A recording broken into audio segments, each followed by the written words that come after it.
Thor, 2011, directed by Kenneth Branagh, introduced the Norse god of thunder into the Marvel Cinematic Universe, MCU. Starring Chris Hemsworth as Thor, Tom Hiddleston as Loki, and Anthony Hopkins as Odin, the film blends Shakespearean drama with Marvel's signature action and humor.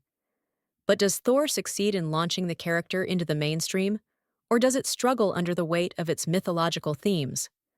The film follows Thor, the arrogant prince of Asgard, who is banished to Earth by his father, Odin, after recklessly reigniting a war with the frost giants.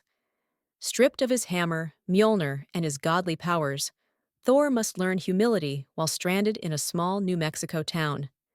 Meanwhile, his brother Loki, discovering his true heritage as a frost giant, manipulates events to seize Asgard's throne. On Earth, Thor encounters astrophysicist Jane Foster, Natalie Portman, her mentor Eric Selvig, Stellan Skarsgård, and her quirky assistant Darcy, Kat Dennings. Through his interactions with them, he begins to mature and understand what it truly means to be worthy.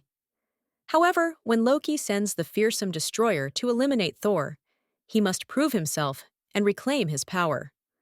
While the film effectively sets up Thor's character arc, it sometimes feels uneven. The Asgardian drama is compelling, reminiscent of a Shakespearean tragedy, thanks to Branagh's directorial influence, but the earthbound scenes are more lighthearted and comedic, leading to tonal inconsistencies. The pacing also slows down in the middle, as Thor's growth on Earth feels rushed compared to his brashness at the start. Tom Hiddleston's Loki is easily the standout of the film. He's a complex villain, both sympathetic and cunning, who believes he is acting in Asgard's best interest while secretly driven by his own insecurities. His performance adds layers to the character, making him more than just a typical power-hungry antagonist. Chris Hemsworth delivers a solid performance as Thor, capturing both his arrogance and eventual humility. He also handles the comedic moments well, making the character likable despite his initial brashness. Anthony Hopkins as Odin brings gravitas to the film, portraying a wise but flawed king who struggles with his son's rivalries. Natalie Portman, however, feels somewhat underutilized as Jane Foster.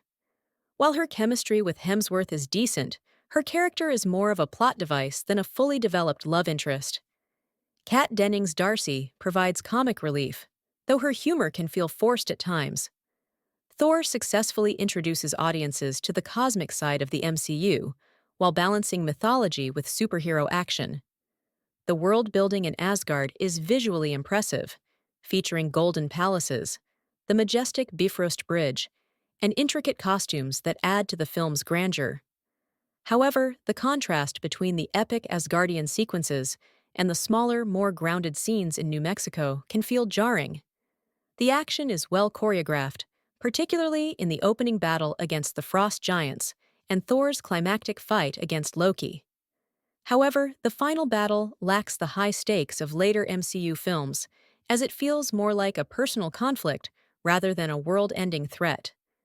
For general audiences, Thor is entertaining, but not as immediately gripping as Iron Man, 2008. It's a solid introduction to the character, but doesn't fully reach its potential due to its uneven pacing and sometimes underdeveloped supporting characters. My final overall rating for Thor, 7 out of 10.